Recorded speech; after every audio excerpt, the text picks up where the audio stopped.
Noong Sabado, kinumpirma ng US National Transportation Safety Board o Ntsb na ang Medevac plane na bumagsak sa Philadelphia, USA ay isang aksidente.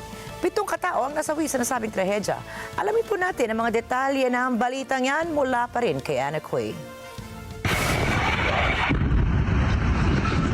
Allahu Akbar! 7 katao ang namatay nang bumagsak ang isang Medevac plane ilang sandali matapos itong mag-take off noong Biyernes sa Philadelphia. Yesterday at about 18:06 Eastern Standard Time, a Learjet 55, Mexican registration, X-ray Alpha-Uniform Charlie India, call sign Mike Tango Sierra 056, was destroyed when it crashed into a commercial and residential area shortly after takeoff from Northeast Philadelphia Airport, with 6 people on board, including 2 crew members. Dinitalya ni Ntsb Senior Investigator Ralph Hicks kung paanong bumagsak ang eroplano. The aircraft climbed to about 1,500 feet above the ground. We were looking at GPS data on the aircraft, a slight right turn followed by a slight left turn, and then a steep descent towards the ground where it crashed. The entire flight lasted less than a minute.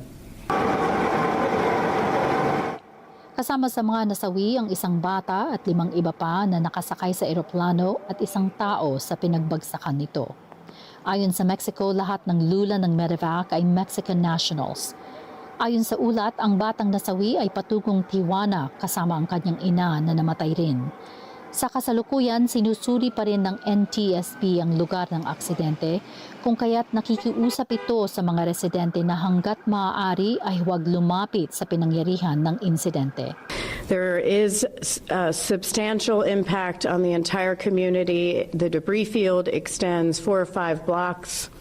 And I do want to stress that this is an active investigation scene. The debris is scattered.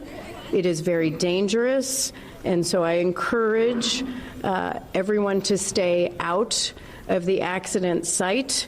It's very dangerous. You'll see over the next several days, possibly extending into weeks, where we will be collecting that debris, loading it onto a truck, and moving it to a secure location so that we can begin to do our evaluation of that debris. Now, I do want to mention we are still looking for the cockpit voice recorder. We have located the 2 engines, but for the cockpit voice recorder, we're still looking for it. It could be intact, but likely it is damaged. It may be fragmented. Ang pagbagsak ng Medevac ay kasunod ng mid-air collision naman ng isang American Airlines jet at ng isang US Army Black Hawk helicopter noong Miyerkules sa Washington, D.C. na ikinamatay ng 67 katao. The question is, how do we deal with 2 major collisions in a span of days? We are a very small federal agency. Most people aren't aware that we only have 436 employees at the NTSB, and that spans all modes of transportation.